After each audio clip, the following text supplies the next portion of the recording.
दोस्तों, स्वागत है आप सभी का अपने यूट्यूब चैनल पर। तो आज हम बात करने वाले उत्तर प्रदेश की। जी हां, उत्तर प्रदेश के मुख्यमंत्री योगी आदित्यनाथ ने जिस नाविक का तारीफ किया उत्तर प्रदेश के विधानसभा के अंदर में, दरअसल वो एक हिस्ट्री सीटर निकला है। जी हां, आपको बता दूं, नैनी थाने का हिस्ट्री सीटर है, उसका नाम है पिंटू, जिसका योगी आदित्यनाथ ने हाल ही में उत्तर प्रदेश के विधानसभा के अंदर में काफी बड़ा बखान किया था। उन्होंने कहा था कि उस नाविक ने पूरे कुंभ मेला के दौरान 30 करोड़ रुपया कमाए, लेकिन जब इसकी छानबीन किया गया तो वो नैनी थाने का हिस्ट्री सीटर है, जिसका नाम है पिंटू। आपको बता दूं, उसके ऊपर हत्या समेत संगीन मुकदमों का आरोपी है और वो 6 महीने पहले ही जमानत पर रिहा हुए हैं। आपको बता दूं दोस्तों, उत्तर प्रदेश में महाकुंभ मेले के दौरान अप्रैल में जिस पिंटू महरा ने अपने परिवार वालों संग मिल करके 30 करोड़ रुपया कमाए हैं, वह नैनी थाने का हिस्ट्री सीटर निकला है। उस पर हत्या के प्रयास समेत कई संगीन मुकदमे दर्ज है। आपको बता दूं, 2009 में अप्रैल में हुए जघन्य दोहरे हत्याकांड में भी वो आरोपी है और वे और उनके भाई पिता भी थाने के हिस्ट्री सीटर रहे हैं। यानी उनका पूरा खानदान जो है, बैकग्राउंड, वो एक हिस्ट्री सीटर का रहा है। पिंटू अरेल निवासी बच्चा महरा तीसरे नंबर का बेटा है। आपको बता दूं, उसके पिता बच्चा पर कई मुकदमे दर्ज थे। यानी पिंटू महरा के पिता के ऊपर भी कई सारे मुकदमे दर्ज थे।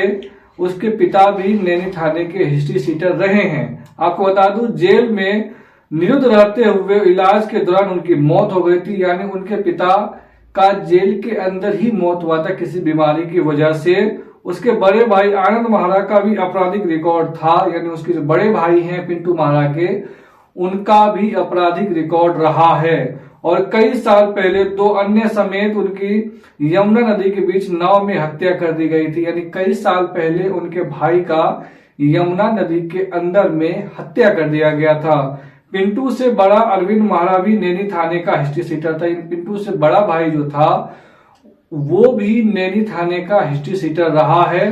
पिंटू का 1 दर्जन से ज्यादा मुकदमे दर्ज है। यानी पिंटू महरा, जिसका योगी आदित्यनाथ तारीफ कर रहे थे, उसके ऊपर नैनी थाने के अंदर 1 दर्जन से ज्यादा मुकदमे दर्ज है और इसमें हत्या के प्रयास के अलावा बमबाजी, फायरिंग समेत कई संगीन धाराओं के मुकदमे उस पर दर्ज है। 2009 में नैनी ने लोकूर में हुए सनसनीखेज दोहरे हत्याकांड में भी मुख्य आरोपी रहे हैं और उनका परिवार के 2 अन्य युवकों समेत नामजद हुआ था। गिरफ्तार कर जेल भी भेजा गया था। यानी वो 2009 में दोहरा हत्याकांड हुआ था लोकूर में, उनमें भी उसको नामजद किया गया था। उनके साथ साथ उनके परिवार के 2 अन्य लोगों के ऊपर भी केस हुआ था। उन तीनों को गिरफ्तार करके जेल भी भेजा गया था। आपको बता दूं, गिरफ्तार करके जेल भेजा गया था। अनिरुद्ध और उसके बरू निषाद और उसके छोटे छोटे छगन निषाद रास्ते में रोककर 2 गाड़ियों पर हमलावर और बम गोलियों से भून दिया था। यानी उनके जो गुर्गे थे, 2 हमलावर बाइक सवार लोगों को रोक करके गोली और बम से भून दिया था, उड़ा दिया था। इसके बाद 2017 में हत्या के एक और मुकदमे पिंटू के ऊपर नामजद हुआ था।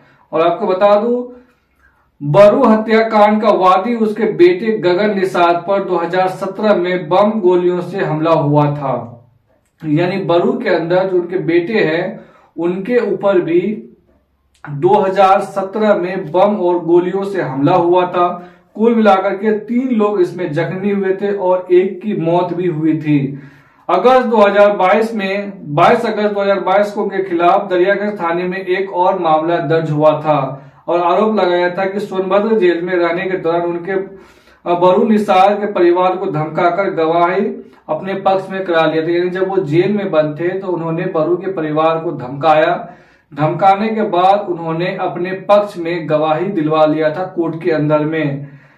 शिकायत जिला जज को भेजी गई थी। इसके साथ ही ऑडियो भी उसके घर पे, मतलब जो जिला जज था, उनको भेजा गया था।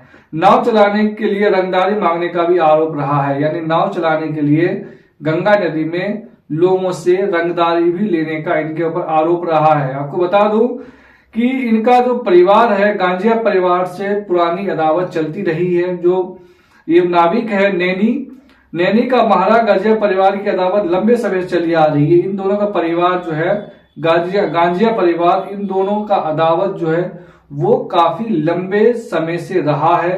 दोनों एक दूसरे के ऊपर बम और गोलियों से हमलावर करते रहे हैं, जिसमें वो बाल बाल बच गया था। कई बार इनके ऊपर भी गांजिया परिवार के द्वारा हमला किया गया था बम और गोलियों से, लेकिन ये कई बार ये बाल बाल बच गया था। और उधर बरूज निषाद की हत्या के बाद उनके बेटे गगन को भी महारा परिवार की रंजिश चल रही है। मुकारा परिवार और मरु परिवार, इन दोनों के बीच में गहरा रंजिश चल रही है जो वर्षों से चली आ रही है। तो कुल मिलाकर देखा जाए तो योगी आदित्यनाथ ने जिसका तारीफ किया, जिस नाविक का तारीफ किया, 21 दिन तक मेले में उन्होंने कहा कि 21 दिन के मेले में उन्होंने 30 करोड़ कमाया। हालांकि जब इस पे पता चला तो वो 30 करोड़ नहीं कमाया है। हालांकि सरकारी नियम के अनुसार अगर देखा जाए तो 21 दिन में मात्र वो 3 करोड़ 30 लाख ही कमा सकते हैं।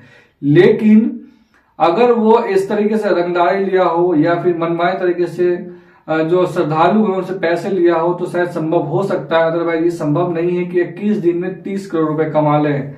तो इस कई सारे मामला दर्ज है। उनके पिता, भाई, उसका पूरा परिवार जो है वो हिस्ट्री सीटर रहा, यानी आपराधिक बैकग्राउंड रहा है, जिसका योगी आदित्यनाथ तारीफ करते हैं। खुद हिस्ट्री सीटर को राज्य छोड़ने की धमकी देते हैं और खुद विधानसभा के अंदर में जाकर के एक हिस्ट्री सीटर का तारीफ करते हैं। इसको लेकर के उत्तर प्रदेश में तरह तरह की बातें चल रही है। लेकिन आपको क्या लगता है कि जो योगी आदित्यनाथ ने जिसका तारीफ किया है, क्या उनका तारीफ किया जाना चाहिए? क्या उनकी जिक्र किया जाना चाहिए विधानसभा के पटल पर?